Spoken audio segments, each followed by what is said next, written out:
Crore crore million dollar খরচ করে ওই বেঈমানদেরকে সহযোগিতা করে যেই বেঈমান দিনের পর দিন ফিলিস্তিনের গাজায় আগুন লাগাইছিল, রব বলেন আমি একদিনের জন্য সুযোগ, একদিনে তোদের একটা স্টেট পুরো চালায় দিলাম। যা,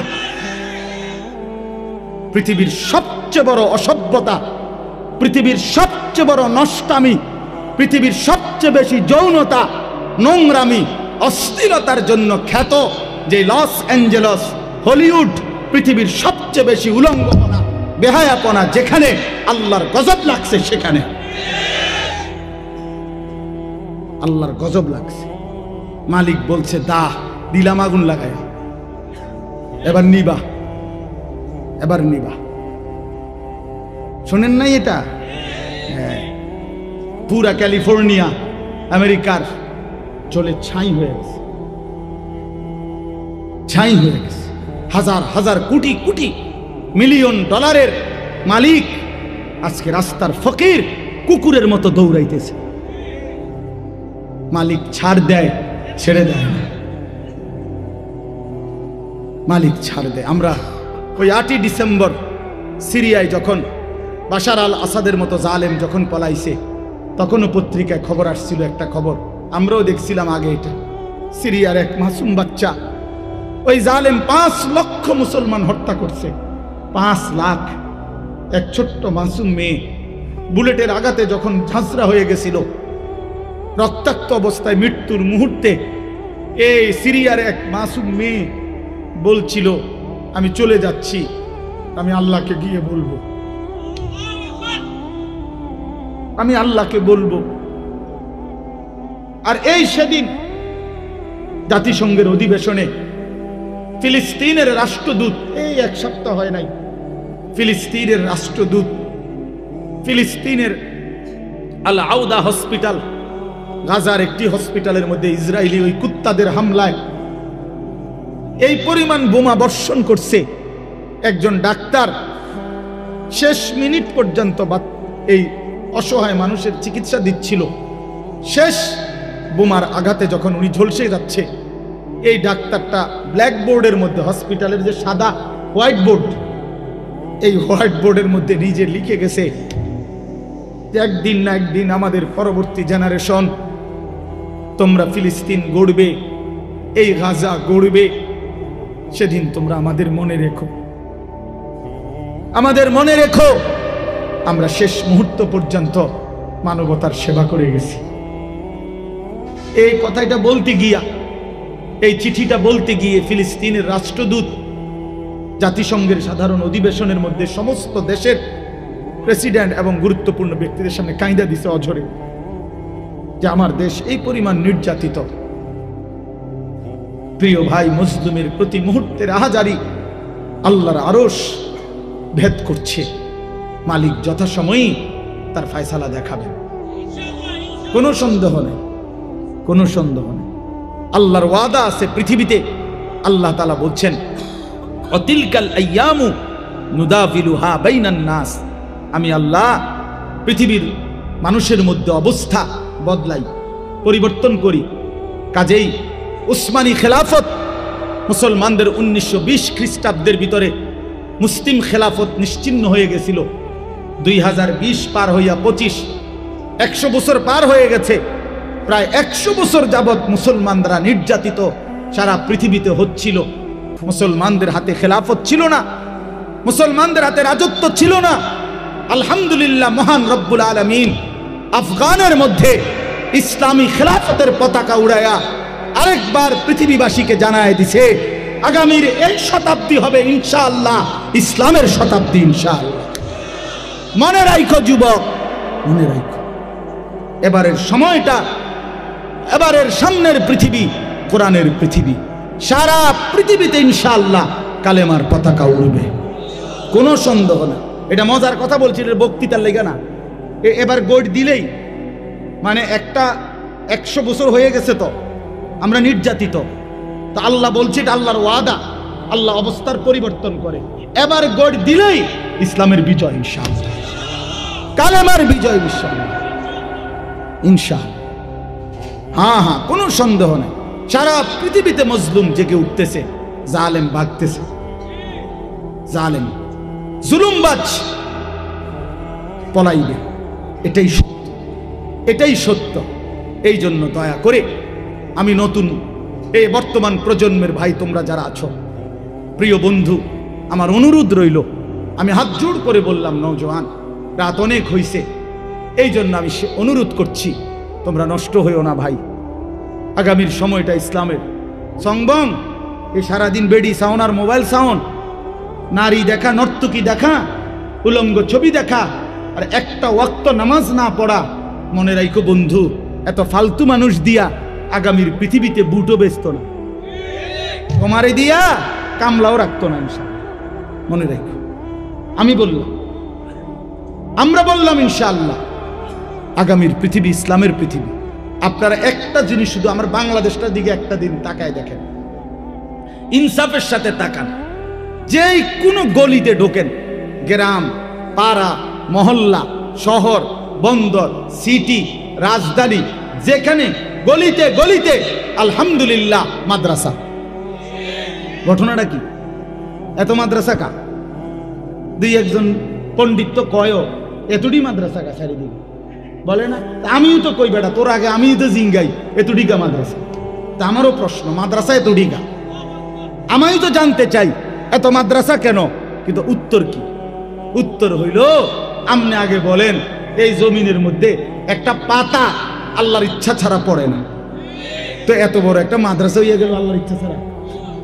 কিও কয়, যেখানে একটা পাতাও পড়ে না আল্লাহর ইচ্ছা ছাড়া, সেখানে এতগুলো মাদ্রাসা হয়ে গেল আল্লাহর ইচ্ছা ছাড়া না। বরং আল্লাহ তাআলা গলিতে গলিতে, রন্ধ্রে রন্ধ্রে, সেদিন উদাহরণ আরেকবার এখানে একটু থামেন, শুধু উদাহরণ বুঝাবার জন্য বলি। ইব্রাহিম আলাইহিস সালাম, শুনেন, ইব্রাহিম আলাইহিস সালাম যেদিন ওনার ছেলে ইসমাঈল আর হাজেরা স্ত্রীকে আল্লাহর ঘর কাবার কাছে রেখে গেছিলেন, সেদিন কোনো গাছ ছিল না, লোকালয় ছিল না, মানুষ ছিল না, পানি ছিল না, ঠিক না? এটা জানেন না আপনারা? উনি একটা কথা বলছিল, কোরআন শরীফে আছে, ফাজআল আফইদাতাম মিনান নাস তাহভি ইলাইহিম। আল্লাহ, ছেলে আর বউকে রেখে গেলাম, আমার কোনো আফসোস নাই মাওলা, শুধু আপনার কাছে আবদার, আপনি কিছু মানুষ, মিনান নাস মিন লিত্তাবঈজ, কিছু মানুষ, অল্প কোগা মানুষ, 10 জন হোক আর 50 জন হোক, কয়েকজন মানুষ আমার বউ বাচ্চার কাছে ভিড়াইয়া দিয়েন, কদ্দুর এগো আশেপাশে বসতি করে দিয়েন, যাতে কমপক্ষে অল্প কয়েকজন মানুষ নিয়ে আমার বিবি বাচ্চা চলতে পারে, একাকিত্ব বোধ না করে। আপনার কাছে একটা আবদার রাখলাম। আমাদের উজানির হুজুর ইন্তেকাল করছে, বাংলাদেশের এক বড় বুজুর্গ ছিলেন, আমাদের কুমিল্লার মনোহরগঞ্জের হযরত মাওলানা মুফতি রশিদ আহমদ রাহমাতুল্লাহ আলাইহি। হুজুর চমৎকার বয়ান করতেন, রশিদ আহমদ সাহেব হুজুর। এই হুজুরের বয়ানে আমি একদিন এই কথাটা শুনছি। হুজুর বলতেছেন, তখন ইব্রাহিম চালছে, আল্লাহ, কিছু মানুষ আমার বউ বাচ্চার কাছে আইনা দিয়েন। আর শাজিম থেকে আল্লাহ ডাক দিয়া বল, ইব্রাহিম, ঠিক আছে, তুমি তোমার মতো চাইলা, আমি তো আমার মতো দেব। তুমি তো তোমার মতো কইছো, তোমার ক্যাপাসিটি তুমি কইছো, আমি তো আমার ক্যাপাসিটি অনুযায়ী দেব। বান্দা বলে বান্দার মতো করে, রব তো দেয় রবের মতো করে। তা আল্লাহ বলে, তুমি চাইছো কিছু মানুষ, না ইব্রাহিম, আমি ওয়াদা দিলাম তোমার স্ত্রী আর তোমার ছেলের এই পবিত্র ভূমি মক্কার জমিনে আমি আল্লাহ ইয়াতুকা রিজালান ওয়া আলা কুল্লি দামিরিন ইয়াতিনা মিন কুল্লি ফাজ্জিন আমিক। পৃথিবীর প্রতিটা গলি গলি, রাস্তার মোড়ে মোড়ে, গোটা পৃথিবী থেকে ইমানদার বান্দা আমি তোমার স্ত্রী সন্তানের এই পবিত্র মক্কায় আমি নিয়ে আসবো। আজ সারা পৃথিবীর ইমানদারের স্বপ্ন, আমি মালিকের ঘর দেখব। কি বলেন? কালো গিলাফ দেখতে মন চায় না, এমন নাফরমান কেডা? কথা বোঝেন নাই? আল্লাহর ঘর দেখতে দিল চায় না, এমন নাফরমান আছেনি মুসলিম মধ্যে?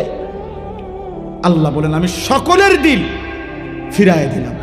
তো ঠিক আল্লাহ তাআলা প্রতিটা গলিতে গলিতে মাদ্রাসা তৈরি করে দিয়ে আল্লাহ এটা বুঝাইতে চাচ্ছেন যে আপনি কল্পনা করে দেখেন, আপনারাই ডানে বামে দেখেন, খবর নিয়ে দেখেন, ইনশাআল্লাহ এটা বুঝে দেখেন যে বর্তমান সময়টা এমন, একটা কুলি, একটা দিন মজুর, একটা পথের সামান্য আয়ের মানুষও আজকে স্বপ্ন দেখে আমার বাচ্চা হাফেজে কোরআন হবে। আবার সমাজের এলিট, উচ্চ পদস্থ ব্যক্তি যারা সম্পদশালীরাও আলহামদুলিল্লাহ এখন স্বপ্ন দেখে আমার ছেলে হাফেজে কোরআন হবে। হাফেজ, ওই যে অ্যাডভোকেটের ফুত হাফেজে কোরআন, শরীফ ভাই কই, ওই যে হাফেজে কোরআন, ওই যে ডাক্তার শওকত, তার ছেলে হাফেজে কোরআন। দেখেন চারিদিকে, আপনি সারা বাংলাদেশে দেখেন উচ্চ পদস্থ সম্পদশালীও স্বপ্ন দেখে, ডাক্তার ইঞ্জিনিয়াররাও স্বপ্ন দেখে ছেলেটা হাফেজে কোরআন হবে, কুলি দিন মজুরও স্বপ্ন দেখে ছেলেটা হাফেজে কোরআন হবে। তার মানে প্রমাণ করে চারিদিকে সবার কলিজায় যেহেতু কোরআনের মহব্বত, আর চারিদিকে আল্লাহ যেহেতু কোরআনের মাদ্রাসা ঘর তৈরি করে দিয়েছে, আগামীর বাংলাদেশ কোরআনের বাংলাদেশ ইনশাআল্লাহ। মনে রাখো, ইনশাআল্লাহ। অপেক্ষা করো, দেখো। এই জন্য আমি অনুরোধ করছি, আপনারা একজনও নিজের ছেলেকে মেয়েকে আল্লাহর কোরআন থেকে বঞ্চিত করেন। আমি শেষ করে দিলাম কথা, ছেলেটাকে বঞ্চিত করেন না বাপ, মেয়েটাকে আল্লাহর কোরআন থেকে বঞ্চিত করেন না। যে মা বাপ মুসলমান হওয়ার পরেও আপন ছেলে মেয়েকে আল্লাহর কোরআন থেকে বঞ্চিত করছে, সে খোদার কসম সে উল্লেখযোগ্য কিছুই সন্তানকে দিয়ে যেতে পারে নাই। নবীজি বলছেন, মা নাহালা ওয়ালিদুন ওয়ালাদাহু মিন নুহলিন মিন আদাবিন হাসান। নবীজি বলছেন, কোন মা বাপ তার সন্তানকে সবচেয়ে বেশি যেই উপঢৌকন দিয়ে যায় সেটা হলো উত্তম আদব, উত্তম আখলাক, আর সেটা শুধুই কোরআন সুন্নাহর মাধ্যমে। কোরআন ব্যতীত, সুন্নাহ ব্যতীত, রাসূলের সুন্নাহ ব্যতীত উত্তম আখলাক শিখার কোনো সিস্টেম নেই। মনে রাখে, এটা আমি চ্যালেঞ্জ করলাম। আপনি চ্যালেঞ্জ আমার লগে প্রয়োজনে তর্ক করলে আমি বৌমু আই। কোরআনবিহীন, সুন্নাহবিহীন অন্য কোনো মাধ্যমে কেউ আলোকিত মানুষ হতে পারবে। শুদ্ধ কথা বললেই আলোকিত মানুষ না। আমরা এরকম বহুত দেখছি, কথা কয় শুদ্ধ, কেমন আছেন আঙ্কেল, ভালো আছেন, মানে মুতে খারাইয়া কথা কয় শুদ্ধ, কথা একের হুইটালায় কাইতিয়ালায়, কিন্তু খোঁচা দিয়ে 300 কোটি টিয়া নাই, এক খোঁচা দিলেই জাগাত 2 কোটি টিয়া মেরে দিছে। কথা শুদ্ধভাবে মারছে টিয়া, শুদ্ধ সুদখোর, শুদ্ধ হারামখোর, শুদ্ধ ঘুষখোর বেটা, কথা কয় শুদ্ধ বেটা, অপরের সম্পদ লুণ্ঠন করে, রাষ্ট্রের সম্পদ লুণ্ঠন করে, জনগণের সম্পদ লুণ্ঠন করে। তুই ভদ্রলোক না বেটা, তুই বাটপার বেটা, বাটপার বেটা, বাটপার বেটা, সিটার বেটা। কই সালাক, বাটপার আবার সালাক কেমন, হেতে বাট পারে না, কথা বলেন না। ওজনে কম দিলে, 2 নম্বরই করলে, সুদ খাইলে, হারাম উপার্জন করলে তারে সালাক বলে। আপনি এটা কোন ডিকশনারিতে পাইছেন? স্যার নামটা কোন, এটা কোনটাত লিখছে? আমি কি নমে এখন মোগলটুলি গিয়া কোনখানে লিখছে যাতে ওজনে কম দেয় হে সালাক? বাট পার। ওজন হইলে 1000 গ্রাম, হইতে কয় 900 গ্রাম 1 কেজি মিলাই লেছে। হ্যাঁ, আল্লাহ কোরআনে বলছেন, ওয়াইলুল লিল মুতাফফিফিন, ওজনে যে কম দেয় তার জন্য জাহান্নাম। আল্লাযীনা ইযা তালু আলান নাসি ইয়াস্তাউ, মানুষের থেকে যখন নেয় পুরা নেয়, ওয়া ইযা কালুহুম আও ওয়াজানুহুম ইউখসিরুন, নিজে যখন দেয় কমায়। নিজে নিলে 60 টাকা কালি, মানুষের দিলে 3 টাকা কালি। বাহ, কি ও ভাই 3টা দে, ও ভাই সরি খেয়াল ছুটটা গেছে। আমাদের নোয়াখালীর দিকে কইতো যে এত তো 5টা দিয়া হয় না, কয় না এত পাগল না, খেয়াল ছুটলো এভাবে ছোটে না, বুঝেন না, হুঁশের পাগল। তাইলে আল্লাহ তাআলা তো বলেছেন তার জন্য জাহান্নাম। এই জন্য বন্ধু আমার, বাপ আমার, সন্তানকে বঞ্চিত করেন। আজকে ইনশাআল্লাহ এটা দেখবেন আপনি, এত মাদ্রাসা আল্লাহর ইচ্ছায় হচ্ছে। আপনি ষড়যন্ত্র করে পারতেন না, কোন বিদ্বেষকারী পারবে না। ওলামায়ে কেরামের বিরোধিতা করে 1450 বছরে কেউ টিকে নাই, কেউ টিকে নাই, কেউ টিকে নাই।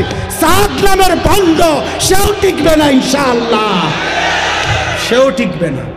প্রতি জামানায় কিছুদিন পর পর বেঈমান ইসলামের বিরুদ্ধে, ওলামাদের বিরুদ্ধে, ইমানদার মুসলমানের বিরুদ্ধে এক একজন ভণ্ডকে দাঁড় করায়। ইতিপূর্বে বহুত দাঁড় করাইছে। এই উপমহাদেশে কোন ভণ্ড ওলামায়ে কেরামের বিরোধিতা করে টিকে নাই।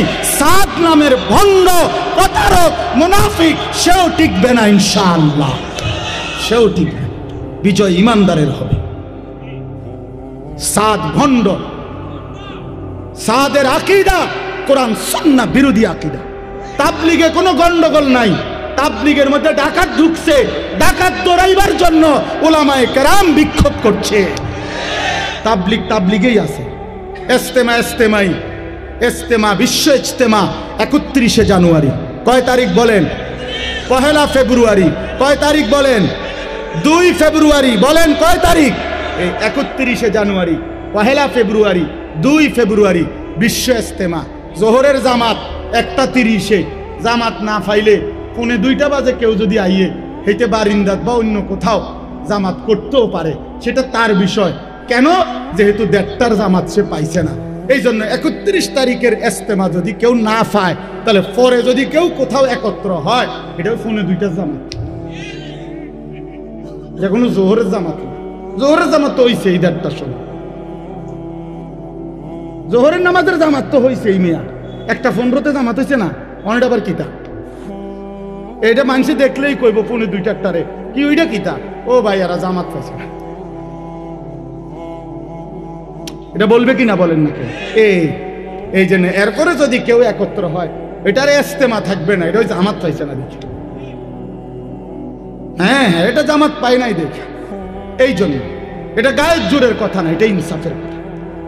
আমাদের কারোর সাথে, সাদের সাথে, সাদ আমার ভাত কাইরা নেয় নাই, সাদ আমার ঘর কাইরা নেয় নাই, আমার কোনো ক্ষতি ব্যক্তিগত করে নাই, কিন্তু সে ঈমান ইসলামের বিরুদ্ধে দাঁড়াইছে, তাকে বেঈমান এজেন্ট হিসাবে নিয়োগ দিছে। এজন্য এটা বুঝতে হবে মুসলমান। ওলামায়ে কেরাম, এই লক্ষ লক্ষ ওলামায়ে কেরাম, মনে করেন সারা বাংলাদেশের 5 লক্ষ ওলামায়ে কেরাম মিথ্যা বলতে পারে না, একজন ব্যক্তি মিথ্যা বলতে পারে। এত লক্ষ ওলামায়ে কেরামের ফয়সালা ভুল হইতে পারে। এটা আমাদের হাদিসের একটা ভাষা আছে, মুতাওয়াতির হাদিসের সংজ্ঞার মধ্যে আছে। অধিক সংখ্যক বর্ণনাকারী হলে এই ব্যাপারে এটাকে মুতাওয়াতির বলে। অর্থ হইল এত বেশি সংখ্যক হাদিসটা বর্ণনা করছে যাদের মিথ্যার উপরে একমত হওয়া অসম্ভব, অযৌক্তিক।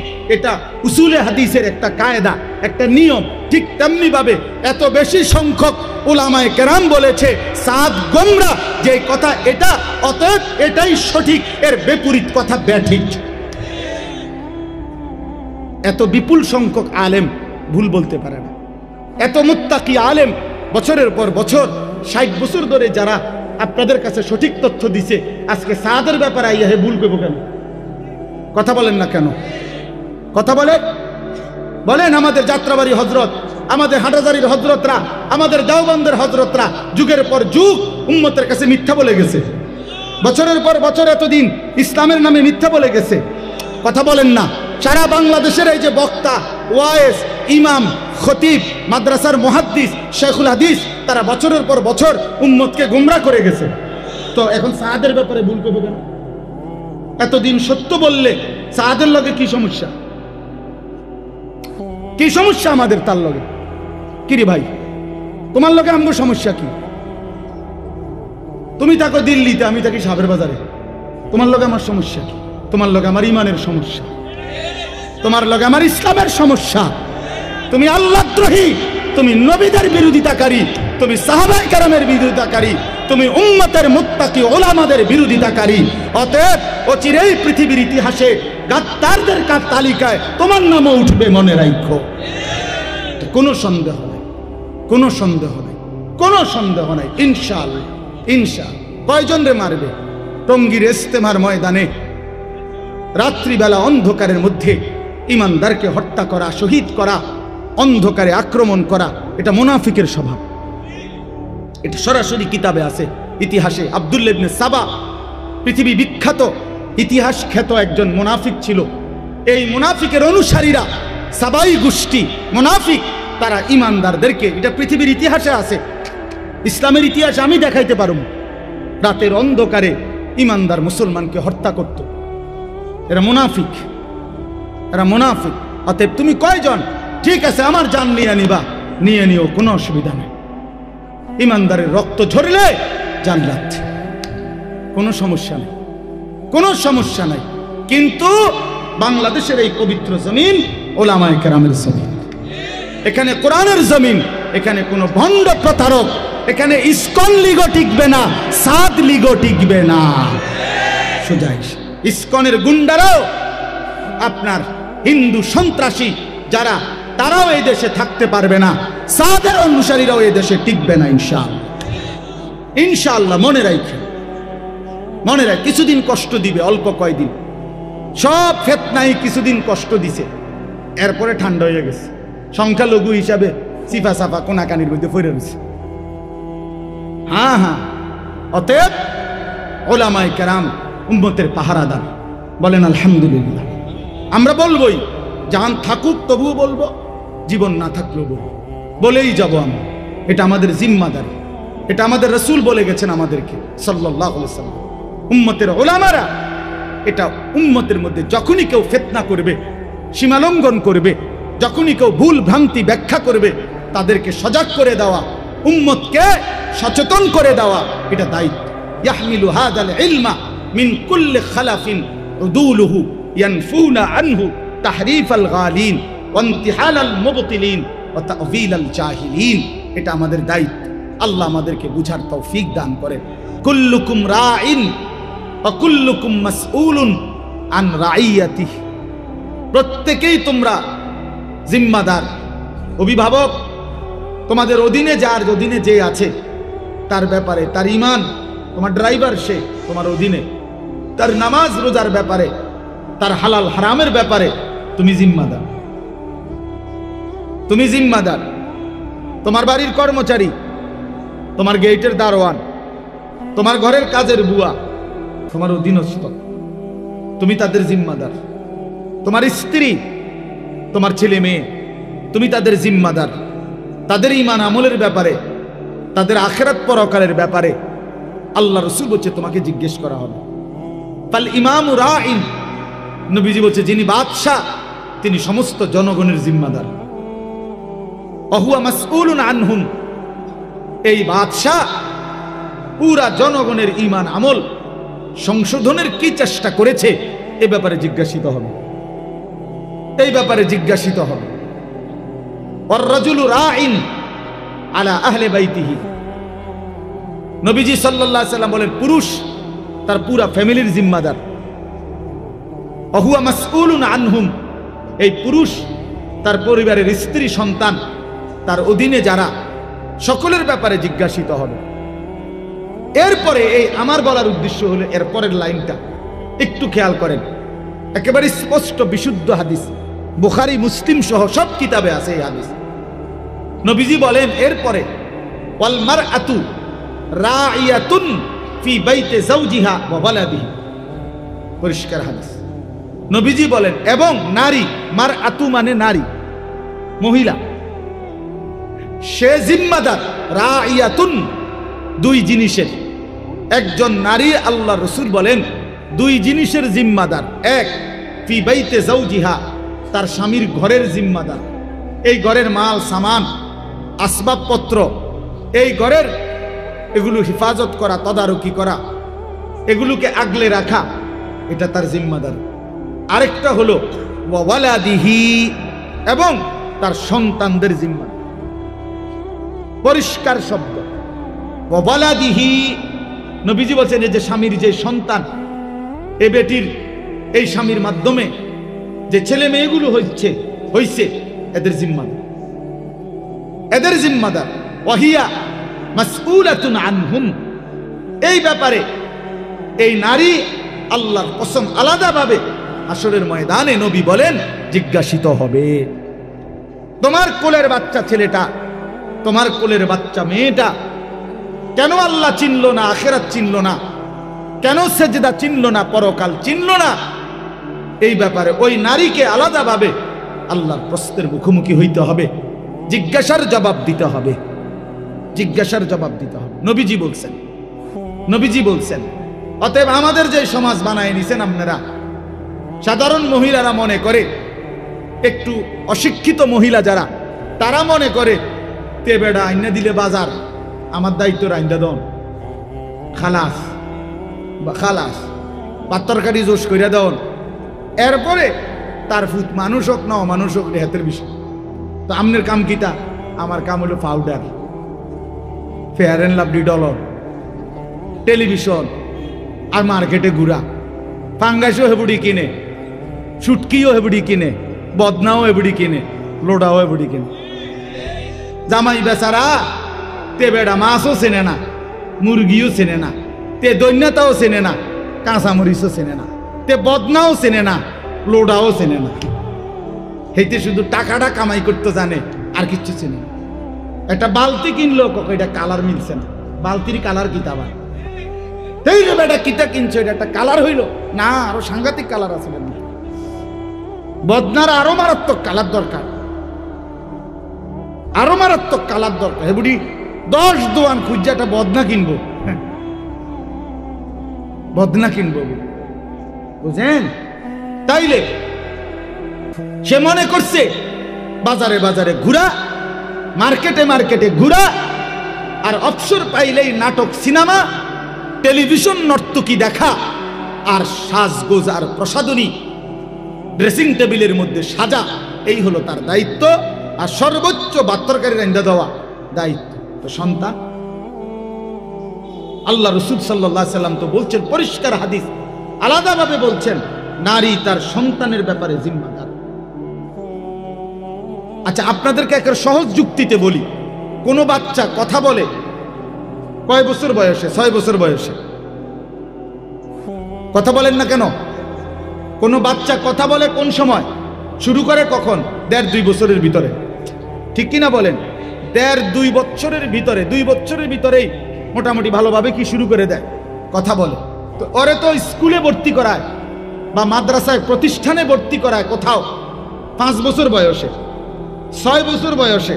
আচ্ছা ধরলাম 5 বছরে, তাহলে 2 থেকে 5, এই যে 3 বছর বাচ্চাটা কথা বলবে, এই সময় তারে কথা শিখানো, আখলাক শিখানো, এই সময় তারে আল্লাহ, রসুল, ঈমান, কালেমা এগুলো শিখানো, তারে ভালো কিছু কথা শিখানো, এটা কার জিম্মাদারি?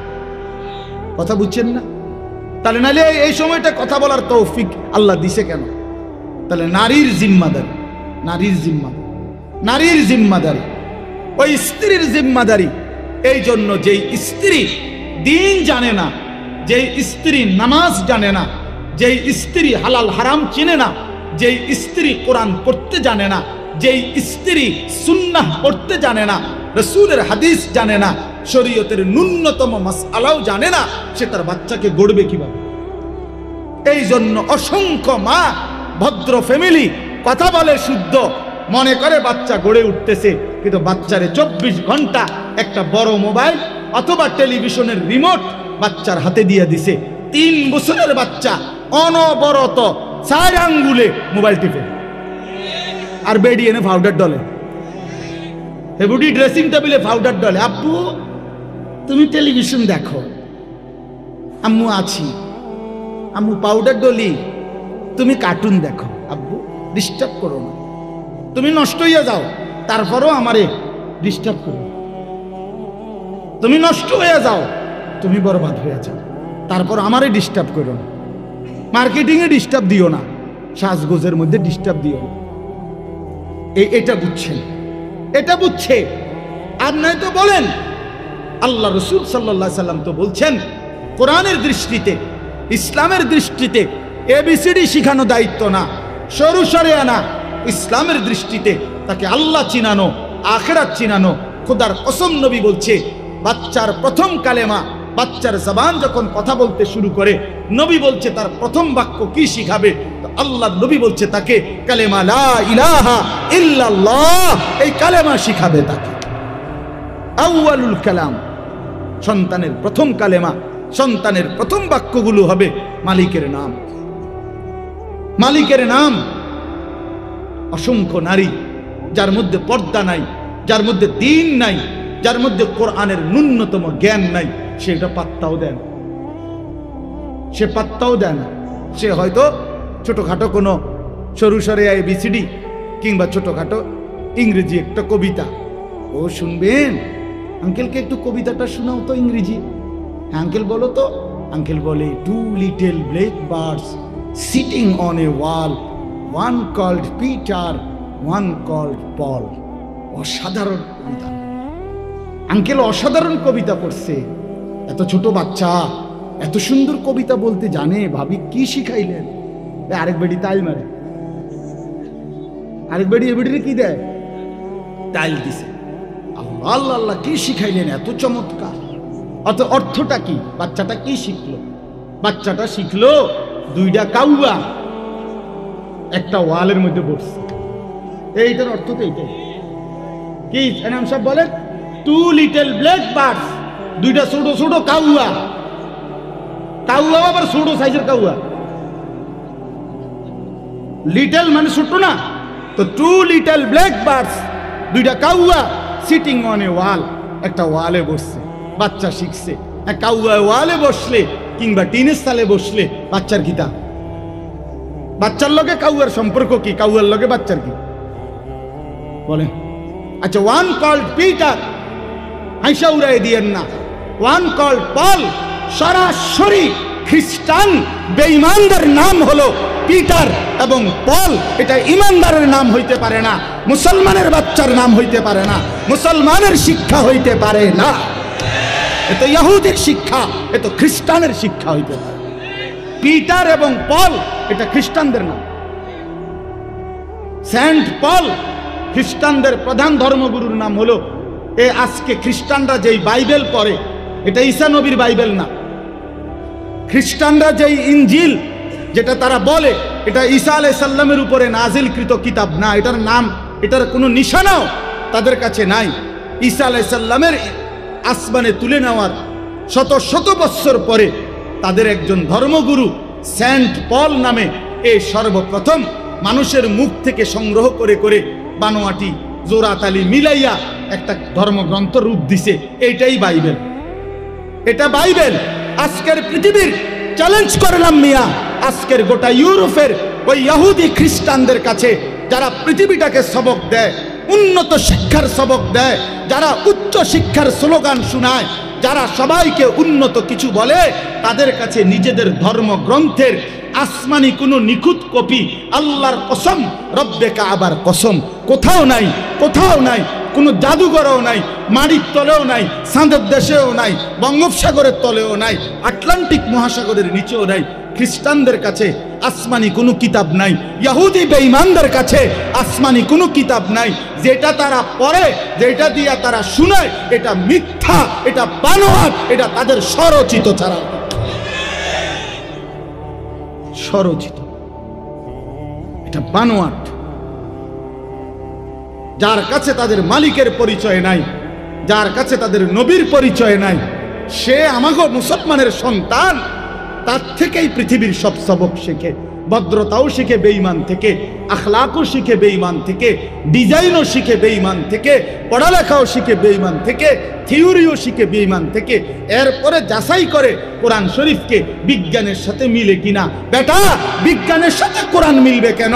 কোরআনের সাথে না বিজ্ঞান মিলবে বেটা? বিজ্ঞানের সাথে, সমাজের সাথে, তোর ওই দুনিয়ার পদার্থ বিজ্ঞানী, জীববিজ্ঞানী, রসায়ন বিজ্ঞানীর সাথে, কোনো মানুষের সাথে, কোনো মানুষের বক্তব্যের সাথে আল্লাহর কালাম মিলানো, এটা তো কুফরি। কুফরি ছাড়া আর কিচ্ছু হইতে পারে না বেটা। আল্লাহর কোরআন যাচাই হবে কার দ্বারা? বিজ্ঞান। তাহলে বোঝা গেল মানুষের কথার দ্বারা সিদ্ধান্ত হবে আল্লাহর কথা সঠিক কিনা। মনে হয়তো কি বলেন আমার, নয়তো কি? যে এটা বিজ্ঞানের সাথে মিলছে মানে কি? মানে বোঝা গেল যেহেতু এখন এটা বিজ্ঞানের সাথে মিলছে কোরআনের এই তথ্যটা, এই কারণে কোরআন সঠিক। ভাই বলেন না, আমার কথা বলেন, এই কারণে কোরআন সঠিক। তাহলে কি বোঝা গেল? যে মানুষের কথা, বিজ্ঞানের সমস্ত থিওরি মানুষের কিনা? বলেন না মানুষের কিনা? তাহলে বোঝা গেল মানুষের থিওরির সাথে যদি কোরআন মিলে তাহলে সঠিক কোরআন নাকি? তাইলে কোরআনের সাথে মিলাইতে হবে। কোরআন যদি বলে এটা সঠিক তাইলে তোর বিজ্ঞান সঠিক। কোরআন যদি বলে বিজ্ঞানের এই তথ্যের সাথে কোরআনের যদি মিল না হয় তোর বিজ্ঞান ভুয়া। ভুয়া বেটা, ভুল থিওরি, ভুল থিওরি। পৃথিবীর গবেষকদের থিওরি ভুল হয়, রবের কালাম ভুল হয় না। লা ইয়াতিহিল বাতিলু মিন বাইনি ইয়াদাইহি ওয়ালা মিন খালফি। আল্লাহ বলছে আমি ওয়াদা দিলাম এই কোরআনের মধ্যে সামনের দিকে পেছনের দিকে কোনো দিক থেকে কোনো বাতিল, কোনো ভ্রান্ত কথা এক জাররা আসবে না, ঢুকবে না। এটা একদম বুলেট থেকে প্রুফ করা। ওই যে water proof, bullet proof, fire proof, এটা বুঝেননি কিতা? ওয়াটার প্রুফ মানে কিতা? এটা পানিতে ভিজবে না এই আর কি না। এটা যখন লেমিনেটিং করে তখন আর এটা ওয়াটার প্রুফ হয়ে যায়, অর্থাৎ এটার মধ্যে আর কি লাগে না, পানি লাগে। ফায়ার প্রুফ মানে আগুন লাগলে এটা কি হয় না, পড়ে না। বুলেট প্রুফ মানে গাড়ির ওই যে গ্লাসের মধ্যে গুলি করলেও আর ওই গ্লাস কি হয় না, ভাঙ্গে না, অর্থাৎ এটা বুলেট প্রুফ গাড়ি। ঠিক কি না বলেন? তো আল্লাহ তাআলা বলেন এই কোরআনকে ইসরাফিলের ফু পর্যন্ত ভুল থেকে প্রুফ করে আমি আল্লাহ নাজিল করেছি। এখানে কখনোই ভুল ঢুকবে না, কখনোই। তোর বাপেও পারবে না, তোর 14 গোষ্ঠীও পারবে না, তোর বিজ্ঞানীর আব্বাও পারবে না এখানে কোনো। বরং বিজ্ঞানের মধ্যে ভুল আছে, গবেষকদের থিওরিতে ভুল আছে। ম্যালথাসের থিওরি ভুল, পপুলেশন থিওরি এটা একেবারে গাঁজাখুরি থিওরি, গাঁজাখুরি থিওরি। আমি বললাম বর্তমান আধুনিক গবেষণা এটা প্রমাণ করছে যে ম্যালথাস যে বলছে জনসংখ্যা, পপুলেশন সমস্যা না, সমস্যা না। পৃথিবীর কোনো দেশে জনসংখ্যা কোনো সমস্যা না। মায়ের কোলের ছোট্ট বাচ্চা সমস্যা হইতে পারে না, চোর ডাকাত সমস্যা, সিটার বাটফার সমস্যা, সমস্যা হলো সুদখোর, সমস্যা হলো ঘুষখোর, সমস্যা হলো দুর্নীতিবাজ, রাষ্ট্রে গিল্লা খায় যারা, সমাজরে গিল্লা খায়, ওই সমস্যা।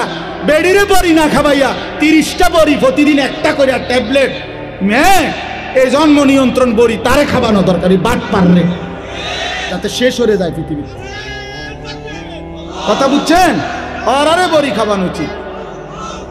এই পৃথিবী মায়ের কোলের বাচ্চা কেন সমস্যা হবে বলেন? কথা বলেন, ইনসাফ কি বলে?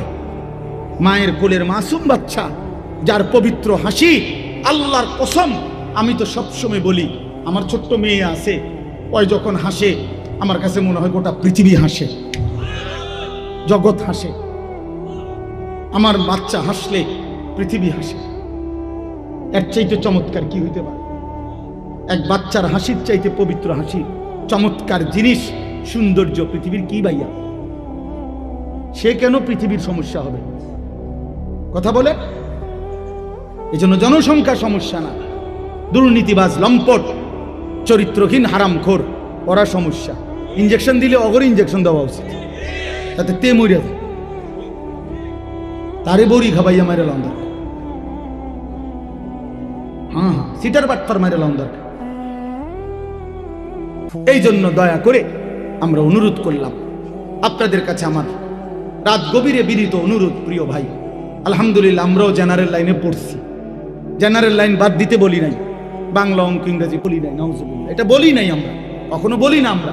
আমাদের কওমি মাদ্রাসা তো আলহামদুলিল্লাহ প্রয়োজন পরিমাণ বাংলা অঙ্ক ইংরেজি আছে, আছে অবশ্যই। আপনি গিয়ে দেখেন প্রতিটা কওমি মাদ্রাসায় আছে প্রয়োজন পরিমাণ বাংলা অঙ্ক ইংরেজি আছে।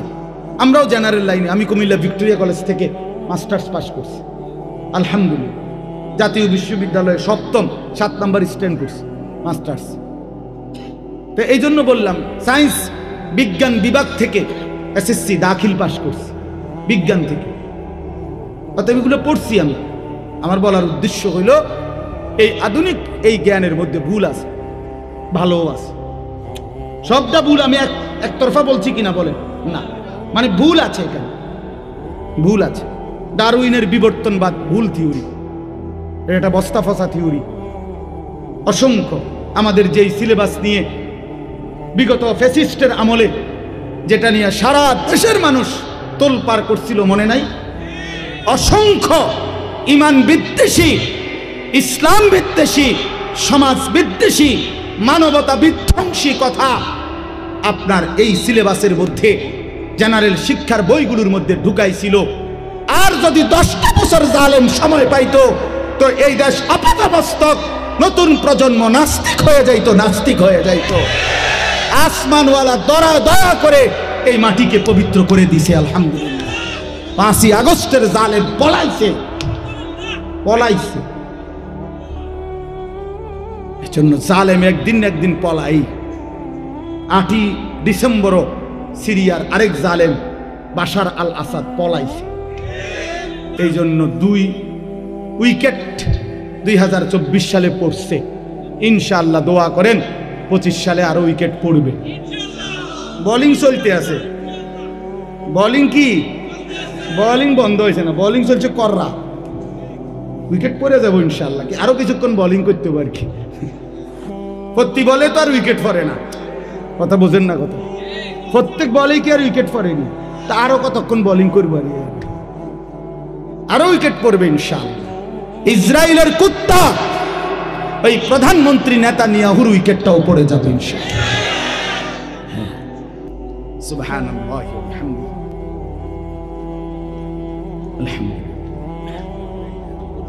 ভাই ব্যাগগুলো কষ্ট করে স্টেজে পৌঁছায় দেন দয়া করে।